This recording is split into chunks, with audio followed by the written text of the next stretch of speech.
There's so much advice out there, and it's hard to know where to start. But what if I told you that the best personal finance advice isn't buried in a 500-page book or hidden behind some paywall? Instead, it can fit on a single index card.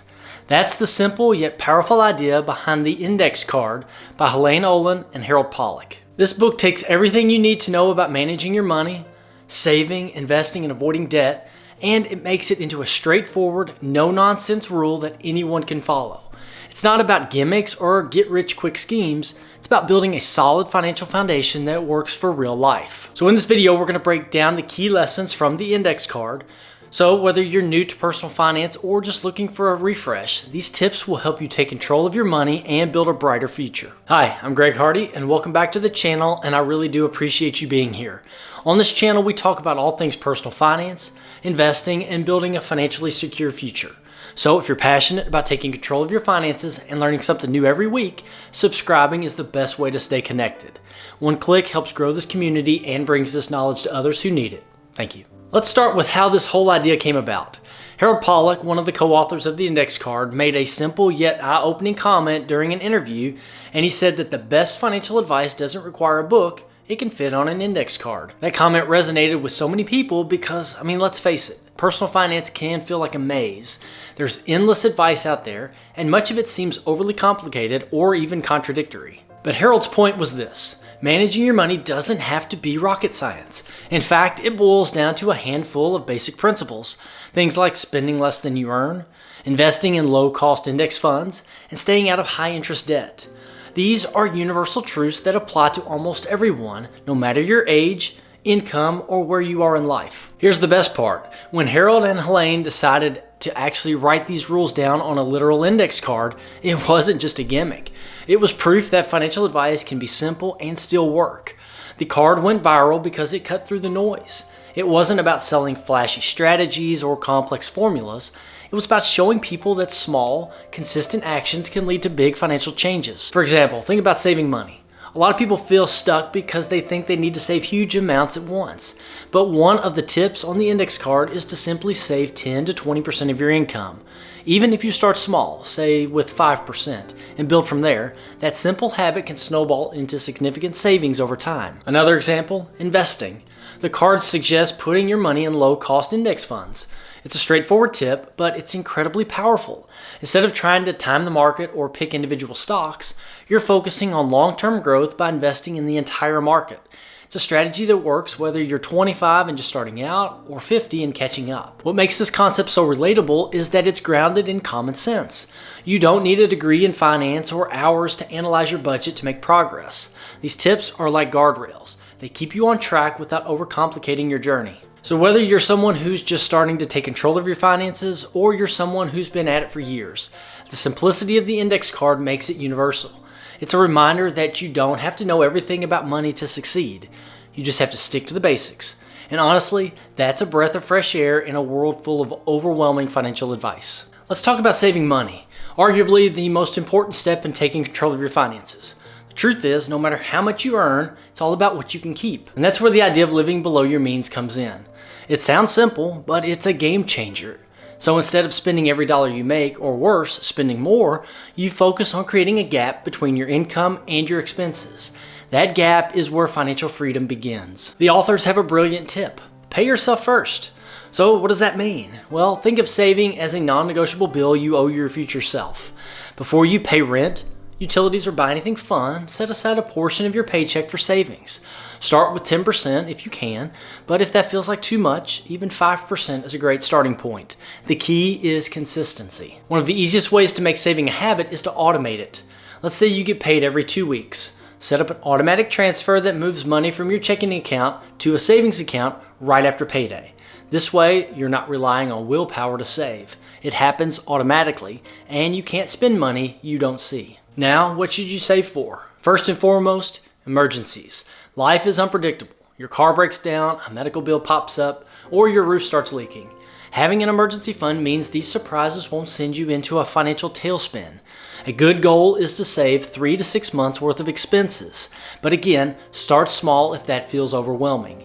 Even $500 or $1,000 can make a huge difference in an emergency. Another practical tip, Use separate accounts for different savings goals. For instance, you could have one account for emergencies, another for big purchases like a vacation, and maybe even one for long-term goals like buying a home. Keeping things separate makes it easier to track your progress and to stay motivated. Finally, saving isn't just about cutting back, it's about being intentional. For example, instead of eating out 3 times a week, try cutting it down to once and put the extra money into your savings. Or look for recurring expenses like subscriptions that you don't use and cancel them. These small changes add up over time. The bottom line is this: saving is how you build a safety net and a future. Living below your means and paying yourself first might require some discipline at first, but the rewards are so worth it. Once you see your savings grow, you'll feel a sense of control and freedom that's hard to beat. Another point that's stressed in this book is that when it comes to building wealth, one of the most important lessons is this: start investing as early as you can. Why? Because time is your greatest ally. Thanks to the magic of compound interest, the earlier you invest, the more your money grows. Even small amounts, when invested consistently, can turn into a substantial nest egg over the years. One of the simplest and most effective ways to invest is through low-cost index funds. These funds track the overall market, spreading your money across hundreds or even thousands of companies. They're easy to manage, have low fees, and historically outperform most actively managed funds over the long haul. Plus, you don't have to be a stock-picking expert to succeed. Just invest in the market as a whole and let it do the work for you. The key is to focus on the long term. Avoid the temptation of get-rich-quick schemes or trying to time the market. The stock market is going to have its ups and downs, but history shows that staying invested through the turbulence pays off. For example, if you had invested $10,000 in the S&P 500 just 20 years ago, it would have grown to over $64,000 today, even with market crashes along the way. The takeaway: invest early, invest often, and keep it simple with low-cost index funds. The sooner you start, the more time your money has to grow, and the less you'll need to invest later to reach your goals. It's a long game, but it's one worth playing. The problem with credit cards is that the interest rates are often 20% or more, which means even small balances can spiral out of control quickly. Paying just the minimum each month often leads to years of payments and thousands of dollars wasted on interest. If you're dealing with debt, the first step is to face it head on. 2 popular methods for tackling debt are the debt snowball and the debt avalanche methods.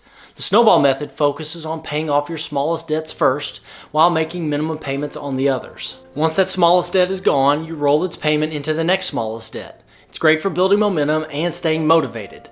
The avalanche method, on the other hand, targets the debt with the highest interest rate first. While it may take longer to see results, this method does save you more money in the long run. Either way, the goal is still the same: to chip away at your debt consistently and free up your income for savings and investing. The point that they make in the book is that the key to avoiding debt in the future is living within your means and using credit responsibly. If you do use a credit card, make it a habit to pay the balance full every month to avoid interest charges. And when you're tempted to spend on something that you don't need, remind yourself how much it costs in terms of time and financial freedom. Debt doesn't have to control your life. With a solid plan and consistent effort, you can eliminate it and focus on building the future that you deserve. Another topic that the authors discuss is that insurances and fees are 2 areas where people often lose money without even realizing it. When it comes to insurance, the key is to buy only what you truly need. For example, term life insurance is often the best choice for most people. It's affordable, easy to understand, and provides coverage for a specific period of time like 20 or even 30 years. Compare that to whole life insurance, which is far more expensive and includes a savings component you may not need. Similarly, focus on must-haves like health, auto, and home insurance, and skip things like extended warranties or unnecessary add-ons. Another area to watch is financial product fees. Many people pay hidden fees in their investments, such as high expense ratios for mutual funds or management fees for accounts. Over time, these fees can eat away at your results. For instance, if you're paying 1% in annual fees on your investments, it might not sound like a lot, but over 30 years, it could cost you tens of thousands of dollars. Opting for low-cost index funds is one of the best ways to minimize fees and maximize your growth. The point that the authors make is that understanding where your money is going is crucial. Take the time to review your bills, statements, and contracts to look for unnecessary charges, whether it's a bank account maintenance fee or a subscription that you forgot about. Every little bit adds up. So ask yourself, is this expense bringing real value to my life? If not, cut it out. By keeping things simple and cutting out what you don't need, you free up more money to save and invest. The less you waste on unnecessary insurance and fees, the more you can put towards building a secure and prosperous future. Money can be intimidating, especially if you're just starting out or trying to fix financial mistakes. That's why one of the smartest things you can do is ask for help when you need it. Whether it's talking to a financial advisor, reading personal finance books, or even watching videos like this one. Getting guidance can make all the difference. You don't have to figure everything out on your own. There are tools and experts out there to help you build a solid plan. The key though is finding help that aligns with your goals. If you're struggling with budgeting or debt, consider talking to a financial coach or using free resources like budgeting apps.